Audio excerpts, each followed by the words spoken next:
Hello everyone, my name is Lowko, and today it's time for some more StarCraft II study. Actually, recently I did a StarCraft II study on the subject of Stefano Zerg vs Terran. But lately we actually have seen Nerchio playing a magnificent Zerg vs Terran and Zerg play in general. And if you haven't seen it yet, I'm going to spoil the home story cup just a little bit. But if you haven't seen it yet, yeah, cover your ears. Nerchio actually ended up winning the entire home story cup. That meaning he was the best person at that tournament, and that really was really scary thing to deal with, because well, there were so many good players at that tournament, and we really want to know how actually Nerchio plays his Zerg vs Terran. So what we are going to do in this video is actually check out what's going to happen when Nerchio plays a Zerg vs Terran. I've been watching a lot of replays of him, and we are going to take a look at a recent replay from him versus Braddock in the recent DreamHack tournament. I guess that was DreamHack Winter 2012, so that's only about 2.5 weeks ago at this video going live, or 3 weeks maybe, I don't know exactly, but it's a fairly recent video. And the one thing that always was very interesting for me is that Nerchio plays a very old school looking kind of style of Zerg vs Terran, because what you see a lot at this moment in time in Zerg vs Terran is actually people delaying their gases extremely long. They will just go ahead and actually just wait really long before actually going to go ahead and get their gases up. They will go for 4 queens very fast and get no Zerglings at all and barely do any scouting at all, but using the new speed overlords. But instead Nerchio decides to do a fairly old school kind of style of Zerg vs Terran. This was already clear to me a little bit earlier in DreamHack when I was watching him play, but especially after watching Home Story Cup, he definitely uses a kind of an old style of Zerg vs Terran in general. However, he has some very new and modern aspects to them, I guess, if you would call it like that. So let's talk a little bit about the build order that Nerchio uses. He opens up with a 9 Overlord, as you can see right here. Then he goes ahead and gets a 14 hatchery. Already very weird, because every Zerg player in the book right now actually goes ahead and get a 15 hatchery up, followed up by a 16 spawning pool. But Nerchio, instead of doing that, he goes ahead and actually get a 14 spawning pool, or 13 hatchery rather, excuse me. So there we go, 14 supply. He's sending the Overlord to the natural, and exactly at 300 minerals he pops down the hatchery. Right, there we go, yep, the hatchery is going down. So instead of a lot of other popular Zerg players, even like Stefano and such, he goes ahead and get it at 14 instead of at 15. So now he goes ahead and actually, after the 14 hatchery, he goes ahead and get a 15 spawning pool. So also 1 drone earlier than the standard Zerg player. He then goes ahead and gets a 17 gas geyser, followed by a 17 Overlord. So as you can see right there, he does everything he does just 1 supply earlier. I don't know his reasoning behind this, but in watching about 10 plus replays of this guy, he always does it. He always goes for that opener. So I gotta imagine he has some kind of knowledge that other players don't. I guess it's a little bit safer against any kind of bunker rush or against any kind of 2-rex aggression, but I can't be for sure why he's doing this. So, like I said, 9 Overlord, 14 spawning pool. Going to go ahead and get a 14 hatchery rather. Going to go ahead and get a 15 spawning pool, followed by a 17 gas, 17 Overlord. So that the 17 Overlord is going down. Then we have another interesting aspect of AcerNerchio's gameplay. He actually decides to drone quite a bunch of drones right now, or he transfers a lot of drones to his natural. There we go, actually pretty much always sending 4 to 5 drones to his natural right there, and actually putting them on the closed mineral patches as he goes. So there you can see they are already splitting up and actually going to all the mineral patches right there. So right now, his spawning pool finished. His spawning pool finished right at this moment in time when his hatchery finished. And what he is going to do is actually get a queen up right at this point in time. But instead of instantly going for the next queen as well in his main, he delays it a little bit. So what he does is get this queen up as soon as this spawning pool finishes. Then he gets 3 more drones on the production tab, or 2 more drones, depending on the map, I guess. And then he goes ahead and gets the next queen up. Important to note is that he gets this queen at the hatchery, or at the natural rather. So he gets this queen that he's trying to get at the natural, and then he goes ahead and gets the one in the main after making 3 drones. After making this next After this making this next queen, he goes ahead and gets a set of Zerglings. So right now, he's saving up minerals, there we go, 150 minerals, there we start the queen in the main. So a little bit of a delayed queen right there, and now he goes ahead and also get one set of Zergling that he's going to use to actually scout with. Really interesting play right there. Also going to go ahead and pull drones off gas with 100 gas, and then go ahead and start the Zergling speed upgrade. Also, he's going to start a queen at about 26, 25-ish supply, depending on his map or the map preference, I guess, or whatever. He sometimes gets the 25 supply, other times the 26 supply.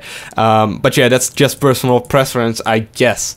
Then he goes ahead and just gets more and more drones up. Right at this point in time, he pulled off everything off gas. We are going to just see him make drones and drones and drones and drones. Right now, there's nothing else going to happen. He's not getting a third queen just yet. Important to note as well. But yeah, that's what he is doing. So there is a point in time that he actually... Actually, do I have my music on? No, I don't have music on.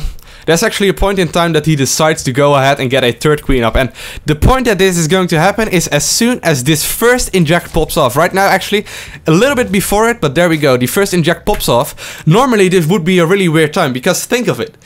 As soon as this inject pops off, you have a lot of larvae to spend, and you know, you don't have a lot of money. Right now, he has 130 minerals, but what does he do? He actually gets a queen up that will prevent him from getting any drones at this point in time, but he decides to do it anyway. So, the timing that he gets this queen up is after the first set of larvae pops off. So yeah, there we go ahead and actually see him scouting a little bit with his set of Zergling. He apparently made 4 in this game. But right now, also the second timing that we gotta note right here. First injected pops off, he starts a queen. The second inject that he pops off, he does something interesting as well. There, the second inject pops off in the main base a little bit later, and there we go.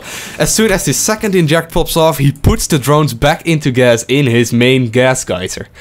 Really very interesting timing, but yeah, I guess it's exactly what Nerchio does, so it must be good in many ways. It must be what he likes at least. So right now he goes ahead, and at this point in time he does know about this expansion, so most players right now feel relatively safe, and they will go ahead and get a queen up, or maybe another queen up, and they will go ahead and get a third base relatively easily. Not Nerchio, however. What does he do at this point in time? He goes ahead and actually drone up, get an Overlord at 43 supply, but there's one interesting thing that he will 100% of his Zerg vs Terran games do, and that is getting a spine crawler. Where other Zerg players will actually feel safe in getting a third base up, Nerchio instead opts to get a spine crawler around the 6-minute mark. Between 5 minutes and 20 seconds and the 6-minute marks, he gets this spine crawler up in Zerg vs Terran. As soon as this second or this third inject pops off in his natural, and that's around the same time that this queen pops, he goes ahead and actually, there we go, gets a second gas geyser up. So as soon as this third queen is out there, he takes his extractor and actually starts mining gas right there as well. Now the next important timing to note, when Nerchio actually hits 100 mined gas once again. Right now he has at 80 mined gas at this point in time, and as soon as he hits 100 gas and in this gas count, he goes ahead and gets double evolution chamber. He always does this in every single game. This will actually be a nice timing because since he's building his natural, yeah, he just started mining in his natural, I imagine, but as soon as those evo chambers finishes, he actually can start +1 attack as well as +1 armor. So right now the spine crawler is about to finish. He still feels completely safe. He sees a few Hellions right now, and at this point of course it becomes very game specific, because well, in some games the opponent will be very aggressive, in other games he will not. But in 100% of his games, pretty much 100%, he will do this, what I told right now. He actually is oversaturated a little bit in his main, but at this point in time in this game and in most games, he decides to go for a 7-minute hatchery. So right now we can just wait for the drone to actually go out there, and yeah, we see another inject popping off, but around the 7-minute mark he actually goes ahead and gets a third base up. So there we go, we see the drone already moving up to the third base, and he's going to take a third base right now. And actually you can maybe hear my dog barking outside in the background. I don't know if you can hear that, but yeah. So right now his evolution chamber is finished. He's going to start +1/+1, and after doing this he waits a little bit, and then at 7 minutes and 30-second mark, he will go ahead and actually take the 3rd gas right there, gets a Roach one, and get the 4th gas in his main right now. Very important timing to note right here. He gets the 3rd gas geyser at 7 minutes and 30 seconds. Then he also gets the 4th gas geyser as well as a Roach warden after getting started with the +1/+1 upgrade in his evolution chambers. Then he goes ahead and actually around the 7 minute and 45 second mark and around the 8 minute mark he goes ahead and get a lair up. So what he is going to do is actually getting a lair up right at this point in time, right about now, any moment right now really. And yeah, he then goes ahead and as soon as this Roach Warden finishes, he is going to start making a few roaches, just about 7 or 8. So at this point in time we can see a lair pretty much any moment right now. There we go, lair going down. Normally he gets it a little bit earlier than this, but yeah, maybe he was anticipating some kind of attack or he was just busy doing something else. So as soon as this Roach Warren finishes, he goes ahead and gets a bunch of roaches right now. He is actually going to keep making drones, and those are actually the first unit that he made. Until this point in time, he's been defending with 3 queens, using 1 for creep spread relatively late and a spine crawler, and right now he only had 4 Zerglings up at this point in time. Actually, all of them died, and at this point in time he's going to start making a few roaches. He starts making about 7 of them in this game, if I remember correctly, but yeah, pretty standard right there. He's going to get a few roaches up and actually just more and more drones. Right now it's 9 minutes into game, guys. 9 minutes into game, guys. Game time at this point in time, and of course it's very game specific because he knows his opponent went for a very greedy base.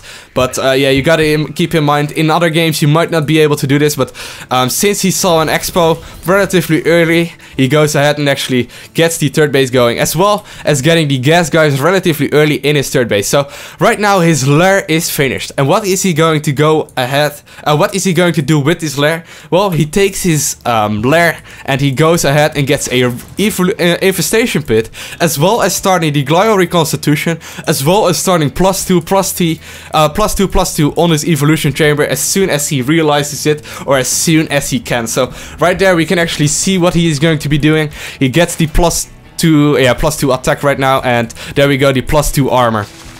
And from here on out, it's going to be very game specific. In this game, he decides to get a 4th base already, but there's one more important thing to note. That is around the 11 minute mark. Of course, he wants to be using the ling infested style that he is so very well known for. But right now, he's going to start the upgrade pathogen glands in his infestation pit. But at this point in time, he's going to start very, very early with... Come on, do it, Nerchio, do it. Make me look good. Make me look good. So around the 11 and 12 minutes, somewhere around that mark, he usually starts his hive. There we go. At 11 minutes and 30 seconds right now, he starts a hive as well as his spire.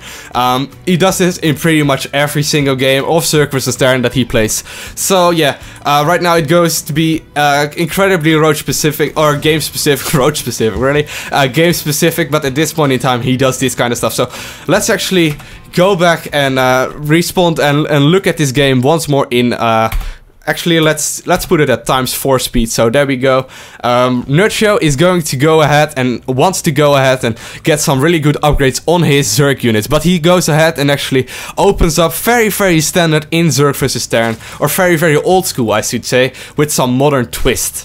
So what he's going to do is actually getting a 14 hatchery up at 14 supply, there we go. Then he goes ahead and get a 15 spawning pool right about here at 15 supply. Then he goes ahead and actually get a 17 gas geyser, followed up by a 17 overlord. There we go, the 17 Overlord going down. Then he goes ahead and actually transfer a rather big amount of drones to his natural. And I'm actually going to go ahead and get it at ×2 speed. Then he goes ahead and gets a queen up, as well as 3 more drones. And then he goes ahead and gets the 2nd queen up right there. He makes a few Zerglings to go ahead and scout right now, but he's not going to commit with them that much. Then he gets a 31 Overlord up after pulling his drones off gas and getting the Zergling speed going relatively easy, or relatively early. And as soon as this first inject pops off, he starts his 3rd queen. Right now, this first inject pops off, 3rd queen is starting. As soon as the 2nd inject pops off, he's going to put drones back into gas right there. There we go. Okay, and then the next big timing is when he actually... Oh, actually, we forgot to mention this spine crawler. Around the 5 minute and 45... Or 5 minutes and 20 seconds and 6 minute mark, he actually gets this spine crawler up. Then he goes ahead and actually gets the second gas geyser up as soon as this third queen spawns. And around the 7 minute mark, he goes ahead and gets a third base up. But as soon as he hit 100 gas right now, he gets double evolution chamber right there. At the 7 minute mark, he gets a third base up. Of course, this is game specific, but you gotta keep in mind this is pretty much always what he does. Then at 7 minutes and 30 seconds, Nerchio decides to go for a third gas geyser, as well as a fourth gas geyser, as well as a roach warren, relatively easy at 7 minutes and 30 seconds. After that, a little bit later, around the 8 minute mark, sometimes a little bit earlier, sometimes a little bit later, he gets the lair up going, he starts the lair, and he gets a few roaches out to defend any kind of pressure. Then we can actually go ahead and speed up to the point that this lair actually finishes building, and we can actually check out what he does. There the lair is about to finish, and as soon as this lair finishes, he starts the infestation pit. As soon as he realizes it, then he gets the roach speed up as well as +2/+2 on his Zerglings. As soon as he realizes that those aren't building anymore, so there we can see the +2 attack going down, as well as the +2 armor upgrade on his in his evolution chambers. And at the 11 minute or sometimes a little bit later mark, he will go ahead and actually get a hive up, as well as his spire, to go ahead and get his lovely broadlords out. And there we go. We can actually see him go for the 11 minute hive timing, as well as a spire right followed up by it. And as soon as this spire finishes, we can see the big timing right now. That is what he wanted to hit. He actually starts his greatest spire, as well as +3/+3 relatively early, as well as the crackling, the adrenal glands upgrade for his Zergling. So yeah, that's pretty much it, guys. Of course, keep in mind your game is another game than Nerchio's, and you might not want to follow everything that he does. However, at least the first 7 minutes of this game you can follow relatively easily. And yeah, if you scout the same thing as Nerchio did in this game, you can go ahead and get the base timings down as well as he did right now. So yeah, I want to thank you all for watching. Have a great day, and of course, if you want to have more of this kind of video, please hit me a thumbs up, as well as subscribing, and you'll be notified as soon as I upload new videos. So I want to thank you all for watching. Have a great day, and hopefully you learned something from this video. Thanks for watching, guys. Bye!